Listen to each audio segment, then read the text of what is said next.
फक्त 6 खासदारांनी पक्ष बदलला, पण दिल्लीच्या सत्तेचं संपूर्ण गणित बदललं. एकनाथ शिंदेचं राजकीय वजन अचानक एवढं कसं वाढलं? भाजप आता शिंदेंना मजबूत करतंय की त्यांच्यावर नियंत्रण ठेवण्यासाठी नवा डाव खेळतंय? आणि या सगळ्यात शरद पवारांचं नाव पुन्हा चर्चेत का आलंय? पुढच्या 5 मिनिटात महाराष्ट्राच्या राजकारणात पडद्यामागे नेमकं काय शिजतंय हे सगळं समजून घेऊयात. संसदेच्या पावसाळी अधिवेशनाला सुरुवात होण्याच्या अवघ्या 2 दिवसाआधी दिल्लीत एक असा निर्णय झाला, ज्यामुळे महाराष्ट्राच्या राजकारणाची समीकरण पूर्णपणे बदलली. लोकसभा अध्यक्ष ओम बिर्ला यांनी ठाकरे गटातील 6 खासदारांच्या गटाला शिंदे सेनेत विलिनीकरणाची मान्यता दिली. या एका निर्णयात एकनाथ शिंदे यांच्या पक्षाचे लोकसभेतील संख्याबळ 13 खासदारांवर पोहोचले, तर ठाकरे गटाचे संख्याबळ केवळ 3 खासदारांवर आले. त्यामुळे हा निर्णय केवळ आकड्यांचा नाही, तर राजकीय ताकदीचा मोठा टर्निंग पॉईंट मानला जातोय. या 6 खासदारांमध्ये धाराशिवचे ओमराजे निंबाळकर, शिर्डीचे भाऊसाहेब वाकचौरे, हिंगोलीचे नागेश अष्टीकर, वाशिमचे संजय देशमुख, ईशान्य मुंबईचे संजय दिना पाटील आणि आणखी एका खासदारांचा समावेश आहे. या सर्वांनी काही आठवड्यापूर्वी शिंदे सेनेत प्रवेश केला होता. त्यावेळी त्यांनी आपल्या मतदारसंघाच्या विकासासाठी हा निर्णय घेतल्याचं सांगितलं होतं. मात्र आता लोकसभा अध्यक्षांनी या गटाला अधिकृत मान्यता दिल्यानंतर या संपूर्ण राजकीय हालचालीला घटनात्मक आधार मिळाल्याचं मानलं जातंय.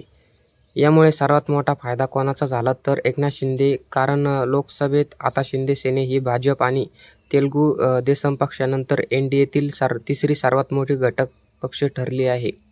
महाराष्ट्रातही भाजपकडे 9 खासदार असताना शिंदे सेनेकडे 13 खासदार आहेत. त्यामुळे केंद्रात आणि राज्यातील शिंदे यांचं राजकीय वजन वाढल्याचं चित्र दिसतंय. हीच पार्श्वभूमी पाहता आता केंद्रीय मित्रमंडळ विस्ताराच्या चर्चांना वेग आला आहे. सूत्रांच्या माहितीनुसार शिंदे सेनेला केंद्रात 2 मंत्रिपद मिळू शकतात, अशी चर्चा सुरू आहे. कल्याणचे खासदार श्रीकांत शिंदे यांचं नाव आघाडीवर असल्याचं बोललं जातंय. मात्र पक्षातील वाढलेल्या संख्याबळामुळे मंत्रिपदासाठी इच्छुकांची संख्याही वाढली आहे. त्यामुळे अंतिम निर्णय काय होतो हे पाहणं महत्त्वाचं ठरणार आहे. दुसरीकडे या घडामोडींमुळे भाजपचेही राजकीय गणित बदलत असल्याची चर्चा आहे. संसदेत महत्त्वाची विधेयक मंजूर करताना मोठ्या मित्रपक्षांची साथ आवश्यक असते. अशा वेळी शिंदे सेनेचे वाढलेले संख्याबळ भाजपसाठी फायदेशीर ठरू शकतं. मात्र त्याच वेळी शिंदे सेनेचे वाढतं राजकीय वजन भविष्यात आव्हान ठरू नये म्हणून भाजपने इतर मित्रपक्षांची संवाद कायम ठेवल्याचीही चर्चा राजकीय वर्तुळात सुरू आहेत. याच दरम्यान शरद पवार गटाचे प्रदेशाध्यक्ष जयंत पाटील यांनी मुख्यमंत्री देवेंद्र फडणवीस यांची घेतलेली भेट चर्चेत आली. जयंत पाटील यांनी ही भेट स्थानिक विकास कामगारांसाठी असल्याचं बोललं जातंय. त्यानंतर विविध राजकीय तर्कवितर्कांनी उदाहरण आलं. महायुती, राष्ट्रवादी आणि भाजप यांच्यातील भविष्यातील समीकरणाबाबत अनेक शक्यता व्यक्त केल्या जात आहे. मात्र याबाबत कोणतीही अधिकृत घोषणा झालेली नाही. दरम्यान ठाकरे गटाने मात्र या निर्णयाला तीव्र विरोध केलाय. त्याच मते केवळ विधिमंडळ पक्षातील सदस्य दुसऱ्या गटाला गेले म्हणून पक्षाचे विलिनीकरण होत नाही. पक्षांतर बंदी कायद्यातील आवश्यक अटी पूर्ण झाल्यात नाही, असा त्यांचा दावा आहे. त्यामुळे हा निर्णय न्यायालयात आव्हान देण्याची तयारी ठाकरे गटाने दर्शवली आहे. आदित्य ठाकरे यांनीही या निर्णयावर नाराजी व्यक्त करण्यात न्यायालयाने लढाई सुरू राहील असं स्पष्ट केलंय. आता पुढचा प्रश्न असा आहे की निर्णयाचा महाराष्ट्राच्या राजकारणावर किती मोठा परिणाम होणार? शिंदे सेनेचं वाढलेलं संख्याबळ केंद्रात त्यांचा प्रभाव वाढेल का? मित्रमंडळ विस्तारात त्यांना मोठा वाटा मिळेल का? आणि दुसरीकडे ठाकरे गट न्यायालयाने लढाईत हा निर्णय बदलू शकेल का?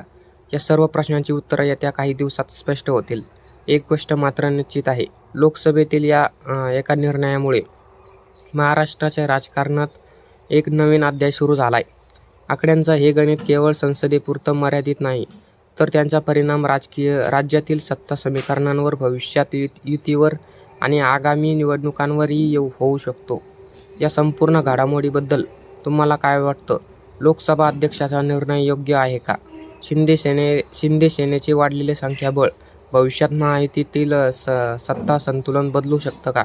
तुमचं मत कमेंट करून नक्की सांगा. व्हिडिओ आवडला असेल तर जास्तीत जास्त शेअर करा आणि असेच माहितीपूर्ण व्हिडिओ सर्वात अगोदर बघण्यासाठी आपल्या महाराष्ट्राची बातमी या यूट्यूब चॅनलला सबस्क्राईब नक्की करा. धन्यवाद.